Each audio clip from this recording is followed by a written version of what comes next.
이 유대로 다시 가자라고 하는 이 제목으로 또 이 본문을 가지고 아주 길게 다루고 있습니다. 근데 여러분 아마 기억이 잘 안 나실 겁니다.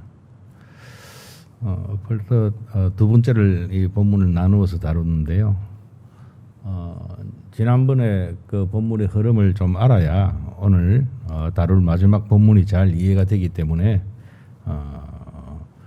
간략하게 그 말씀을 한번 정리하고 지나가도록 하겠습니다. 예수님께서는 제자들에게 유대로 다시 가자 그러셨습니다. 근데 이 유대 땅이 어떤 곳입니까? 한마디로 죽음의 땅이었습니다.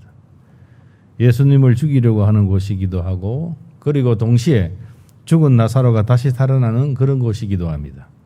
다시 말해서 하나님의 능력이 임하고 하나님의 영광이 드러나는 곳이기도 한 것입니다. 이러한 배경에서 그 첫 번째 본문 7절에서 11절까지 우리가 본문을 다루면서 예수님은 때로 우리를 원치 않은 곳으로 데려가시기도 합니다 라고 말씀을 드렸습니다. 하나님께서는 때로 우리에게 어려운 일을 시키시고 굉장히 피하고 싶고 원치 않은 그런 문제들 또 그러한 상황들을 만날 때 우리가 분명히 기억해야 할 것이 있습니다. 하나님께서는 그 일을 통해서 영광을 드러내시고 분명히 무슨 뜻을 두시고 의미가 담겨있는 어려움이고 고통이라는 것을 기억해야 합니다. 9절에서 11절을 보시면 예수님께서 제자들을 안심시키기 위해서 한 가지 비유를 말씀하십니다. 9절에 보니까 예수께서 대답하시되 낮이 12시간이 아니냐 사람이 낮에 다니면 이 세상의 빛을 보므로 실족하지 아니하고 밤에 다니면 그 빛이 그 사람 안에 없는 거로 실족하느니라 라고 말씀하셨습니다. 이 비유가 말하는 것은 하나님의 때가 있다는 것입니다. 하나님께서 때를 정하시고 우리가 아무리 어려운 지경에 가더라도 상치 않도록 하나님께서 원하시는 일들을 하게 하신다 하는 것입니다. 문제는 우리의 마음이 준비되지 못하고 둔해져 버린 우리의 신앙의 중심이 문제이지 하나님께서 정하신 때는 아무도 건들지 못한다는 것입니다. 완전하다는 것입니다. 원치 않는 곳, 있고 싶지 않는 곳, 때로는 피하고 싶은 상황들 그런 데서 나사로가 다시 일어나고 하나님의 영광이 드러날 수 있는 것입니다. 그러니까 어떤 상황이나 분위기나 닥친 문제에 따라서 성급하게 우리가 결정을 해서는 안 된다는 것입니다. 그리고 너무 성급하게 또 반응을 해서도 안 된다는 것입니다. 9절에 방금 우리가 본문을 봤다시피 예수께서 대답하시되 낮이 12시간이 아니냐 사람이 낮에 다니면 이 세상의 빛을 보므로 실족지 아니한다 하셨습니다. 낮인지 밤인지 분별하는 것이 더 필요하다는 것입니다. 확신이 필요합니다. 지금 내가 하고 있는 이 일이 또 내가 세운 계획들이 정말 예수님께서 함께 하셔서 낮 시간 동안 되어지는 일인지 그렇지 않으면 단순히 나의 마음의 충동이나 감정이나 혹은 내가 생각하는 계획이나 뜻에 따라서 결정되고 선택된 것인지 밤 시간에 되어진 것인지 분명히 볼 수 있어야 된다는 것입니다. 우리는 이 하나님의 음성을 들을 수 있어야 합니다. 하나님의 때가 무엇인가를 분별할 수 있어야 합니다. 낮인가 밤인가 분별하는 지혜가 우리들에게 필요한 것입니다. 그리고 두 번째 12절에서 15절 말씀을 우리가 다루었습니다. 예수님께서는 무엇보다 우리의 믿음이 자라는 것을 기뻐하십니다. 12절에서 13절을 보시면 제자들이 가고 싶지 않은 마음이 분명히 있었음을 우리가 잘 알 수 있습니다. 예수님께서 우리 친구 나사로가 잠들었도다 깨우러 가자 그랬더니 제자들이 이르되 주여 잠들었으면 낫겠나이다 하더라. 예수는 그의 죽음을 가리켜 말씀하신 것이나 그들은 잠들어 쉬는 것을 가리켜 말씀하신 줄 생각하는지라 라고 되어 있습니다. 잠들었으면 좀 이따 깨어날 텐데 굳이 우리를 죽이려고 하는 그 유대 땅에 갈 필요가 뭐가 있겠습니까? 제자들이 이렇게 말을 하고 있는 것입니다.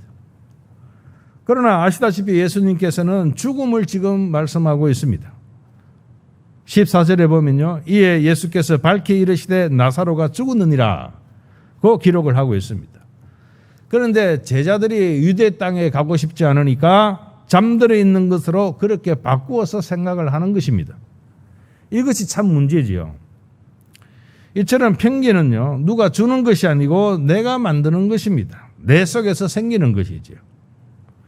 예수님께서 깨우러 가자 할 때는 바로 죽은 나사로를 일으키시면서 하나님의 영광을 드러내고 그들의 믿음을 좀 더 견고하게 하기 위해서 제자들을 데려가시려고 하는데 그들은 가고 싶지 않으니까 갈 필요가 없다. 그것이 먼저 마음속에 전제가 된 것입니다.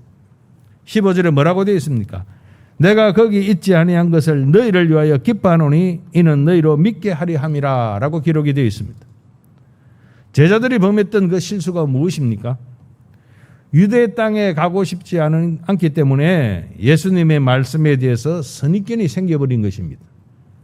자신이 편한 쪽으로 편견이 생기는 것이죠. 그렇기 때문에 우리의 믿음이 자라기 위해서 우리가 변화되기 위해서는 해야 할 일이 있습니다. 내 감정이나 내 기분이나 내 생각이나 내 의도나 계획이나 심지어 내가 가지고 있는 나름대로의 확신을 예수 그리스도의 말씀 아래 묶어서 들어버려야 한다는 것입니다. 고린도서 10장 5절에 사도 바울이 뭐라고 그랬습니까? 모든 생각을 사로잡아 그리스도에게 복종하게 하니 라고 기록이 되어 있습니다. 모든 생각을 사로잡아 그리스도에게 복종하게 한다. 이처럼 우리들의 모든 생각을 다 묶어가지고 예수 그리스도 앞에 딱 갖다 바치면서 나를 다스려 주십시오. 우리가 복종하겠습니다. 이러한 작업이 없기 때문에 우리의 믿음이 잘 자라지 않는 것입니다. 끝까지 내 고집, 내 감정, 내 기분, 내가 살아왔던 삶의 방식, 이러한 것들이 계속해서 나를 지배하고 있기 때문에 좀처럼 믿음이 자라지 않는 것입니다. 우리가 자기 감정대로 다 살아버리고 내 기분대로 다 말해버리고 내 생각대로 다 행해버리면 거기서 무슨 신앙의 열매가 맺을 수 있겠습니까? 모든 생각을 사로잡아 그리스도께 가져가는 것입니다. 그것이 바로 신앙인 것입니다. 이제 마지막 오늘 본문 16절의 말씀을 함께 살펴보기를 원합니다. 이러한 맥락 가운데서 이제 마지막 본문인데요. 세 번째로 예수님은 우리의 작은 결단이라도 결코 무시하지 않으십니다. 여러분 16절을 한번 보시겠습니까? 디두모라고도 하는 도마가 있습니다. 여기서 디두모는 헬라어고요. 도마는 히브리어입니다. 똑같은 뜻입니다. 그래서 가장 일반적인 번역은 디두모 도마, 이 트윈, 쌍둥이라는 뜻이죠. 누구와 쌍둥이인지는 잘 모르겠습니다. 다른 제자들에게 말하되 우리도 주와 함께 죽으러 가자 하니라 그랬습니다. 우리도 주와 함께 죽으러 가자. 그러면 좀 신앙이 좋은 사람은 뭐라 그러겠습니까? 택지 없는 소리 한단 말이죠. 잘 알지도 못하면서 함부로 죽으러 가자, 쓸데없는 소리 하지 말라, 혹 그러지도 않겠습니까? 근데 성경 어디에 봐도 예수님께서 제자들이나 또 다른 사람들이 뭔가 이런 어처구니 없는 말을 했을 때에 예수님께서는 무안을 주고 핀찬을 주고 그러지 아니하셨습니다. 바리새인들은 워낙 자기들이 뛰어나다고 또 어렵다고 믿기 때문에 예수님께 그냥 직격탄을 쏘지 않습니까? 그러나 대체적으로 예수님께서는 어렵고 힘든 이웃의 상황을 잘 아시기 때문에 이 부분에서 그렇게 무안을 주고 탓하고 그러지 않았습니다. 심지어는 베드로가 3번 부인하고 난 뒤에도 주님은 무안을 주지 않았습니다. 그럴 수가 있느냐? 그렇게 따지지도 않으셨습니다. 우리가 오늘 여기서 중요하게 보는 것이 무엇입니까? 예수님께서는 조그마한 우리의 가능성을 기뻐하신다는 것입니다. 사실 도마는 예수님의 제자들 가운데서도 핵심 인물이 아닙니다. 그런데 오늘 돌연히 바로 그 사람이 우리도 주와 함께 죽으러 가자 그랬습니다. 별로 뛰어나지도 아니하는 인물이 때로는 한 사람의 결단이 미칠 수 있는 영향이 크다는 것입니다. 그래서 어떤 분은 이렇게 해석을 하기도 합니다. 도마의 마음속에는 예수님 없이 사는 것보다 예수님과 함께 죽고자 하는 그런 결단이 있었다. 그렇게 해석을 했습니다. 사실 우리는요, 늘 말씀대로 온전하게 순종치 못하는 그런 연약함들이 다 있습니다. 사랑해야 됨에도 불구하고 사랑이 잘 되어지지 않고, 또 다른 사람을 비난하기도 하고, 때로는 마음속에 그렇게 깊지는 않다 할지라도 미운 마음을 품을 때도 있는 것입니다. 그럼에도 오늘 저희들이 말씀을 나누면서 한 가지 분명히 점을 찍어야 할 부분이 있습니다. 예수님 없이 사는 것보다 차라리 예수님과 함께 죽는 것이 우리에게는 더 복되다 하는 것입니다. 예수님을 팔면서까지 우리의 신앙을 다 망가뜨리면서까지 이 땅에서 우리가 재미를 보면 얼마나 재미를 보겠습니까? 신앙을 다 망가뜨리면서까지 높아지면 우리가 얼마나 높아지겠습니까? 가지면 얼마나 우리가 가질 수 있겠습니까? 오히려 예수님과 함께하면서 그분의 깊은 사랑과 우리를 향하신 그 아름다운 그런 열정을 우리가 발견할 수만 있다면 우리의 삶이 좀 더 풍성하게 변할 수 있지 않을까 이렇게 생각이 되어집니다. 그리고 서로에게 서로의 가능성을 인정해 주십시다. 무한을 주구나 탓하지 아니하고 조그마한 부분을 우리가 발견해서 함께 기뻐할 수 있는 그러한 공동체가 되었으면 참 좋겠습니다. 그리고 힘들고 어렵지만 때로는 원치 않는 것이지만 원치 않는 그런 상황이지만 원치 아니하는 그런 일이지만 우리 주님이 함께 가고자 할 때 기꺼이 우리가 나설 수 있는 그런 결단들이 있기를 간절히 바랍니다. 어느 작가의 말처럼요, 마음의 평화는 최악의 일을 받아들이는 데서 생긴다 그랬습니다. 마음의 평화는 최악의 일을 받아들이는 데서 생긴다. 진정한 평화는요, 진정한 평강은 어렵고 힘든 일이 다 피해갈 때, 그럴 때 오는 그런 안전한 마음, 또는 전혀 괴롭거나 힘들지 않는 그 마음이 아닌 것입니다. 최악의 일을 받아들이고 그것을 뛰어넘을 때 우리에게 진정한 마음의 평안이 있는 것입니다. 기쁨이 있고 자유함이 있는 것이죠. 우리 경양교회 교인들 또 우리의 지체들이 정말 도마처럼 어떤 결정적인 순간에 우리도 주와 함께 죽으러 가자, 그러한 조그마한 결단들, 가능성들을 모아봤으면 좋겠습니다. 교회의 능력은 딴 데 있지 않습니다. 바로 우리가 하나됨에 있습니다. 여러분 혹 이러한 사실을 아십니까?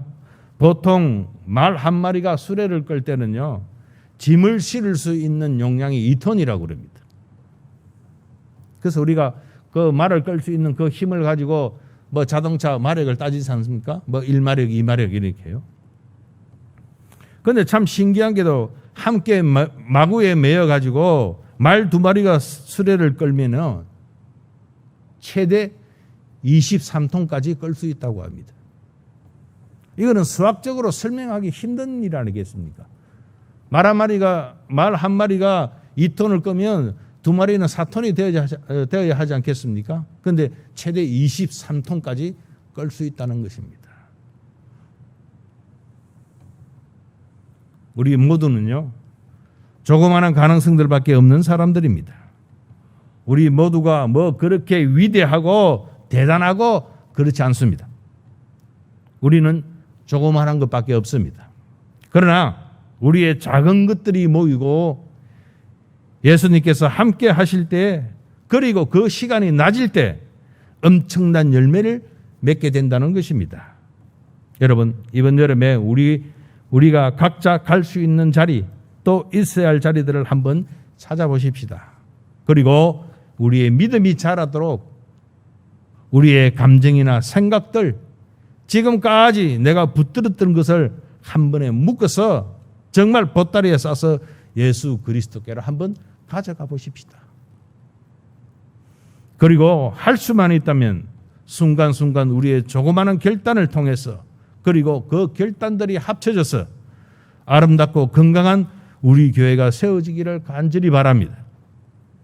여러분, 작은 갈릴리의 호수의 물이 요단강을 통해서 큰 사회 바다를 이루듯이 경량교회 성도 한 사람 한 사람의 헌신이 제네바 신학교를 통해서 크고 위대한 하나님의 뜻을 이루어가게 되기를 주님의 이름으로 축원합니다.